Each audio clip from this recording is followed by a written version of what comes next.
दिलं सोनलच्या रूपाने. अरे वा, हा. जोरदार आहे. नाही आणि दीपाली दिवाळीच्या दिवाळी. दिवशी अरे वा. दिवाळी नाही पण मला एकच आहे, हा. पप्पाजी कसं काय साध्य करायचं तुम्ही? हे बोल कसं साध्य व्हायचं? आता दिवाळीच्या वेळेला दिवा लावला, हा. दसऱ्याच्या दिवशी सोनं.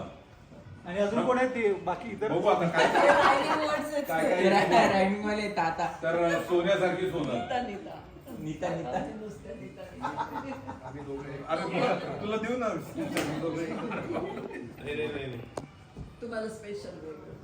पप्पा सगळ्यात पहिल्यांदा तुम्हाला 90व्या वाढदिवसाच्या हार्दिक शुभेच्छा. माईक जवळ घे. आता स्नेहल आणि दीपाली दोघींनी बऱ्याच गोष्टी सांगितल्या आहेत, पण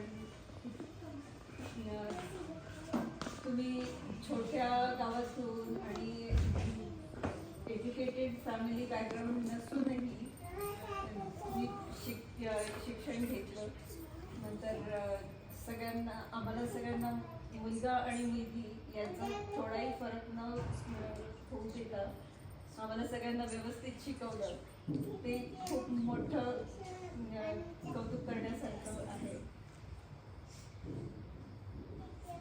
आणि आठवणी तर खूपच आहेत, पण परदेशात येऊनही तुम्ही तिकडे पण फ्रेंड सर्कल सगळं जोपासलं आणि रेग्युलर एक्सरसाइज,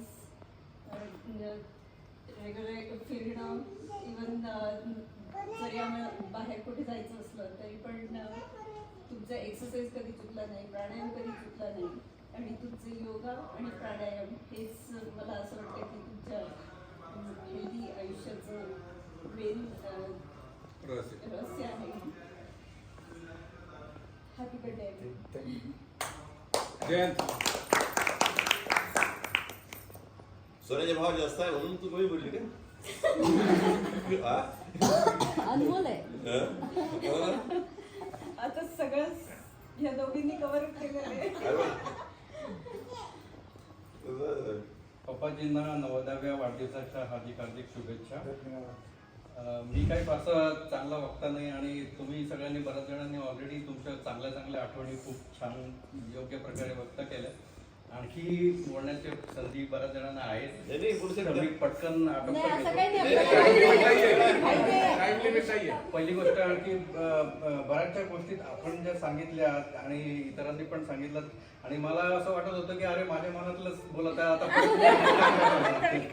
तुम्ही रिपीट करू शकता पण रिपीट न करता एक गोष्ट मला प्रकर्षाने सांगावीशी वाटते की 90 गाठणारे लोक फार कमी असतात तसंही स्टॅटिस्टिकली बघता, म्हणजे अगदी एखादा टक्का असतील. परंतु नॉट ओनली दॅट, त्या एका टक्क्यामध्ये लोकांची ज्या पद्धतीत म्हणजे पप्पांची जी हेल्थ आहे आणि ज्या प्रकारे त्यांनी ती त्या आरोग्याची काळजी घेतलेली ती खूप कमी लोकांना जमते आणि हे फार शिकण्यासारखं आहे. आणि पर्टिक्युलरली आता आमचे जी वया आहेत सगळ्या जावयांची, तर आम्हाला सगळ्यांना ती काळजी घेणे अगदी क्रमप्राप्त आहे आणि ते आम्ही त्यांच्यापासून शिकलेलो आहोत आणि शिकत राहू. आणि दुसरी गोष्ट मी महत्त्वाची, सोनल पण मला शिकवायचा प्रयत्न करते आणि मी शिकतो, ती धीर गंभीर आणि शांत स्वभाव. तो खरोखर मी तुमच्यापासून शिकण्याचा प्रयत्न अजूनही करतो. थँक्यू. तर इतकंच बोलतो मी. बाकीचं काय आपण आठवणीचं सांगतच राहाल. पण परत एकदा शुभेच्छा वाढदिवसाच्या. आणि आणखी 10 वर्षानंतर आपण परत येऊ इथे.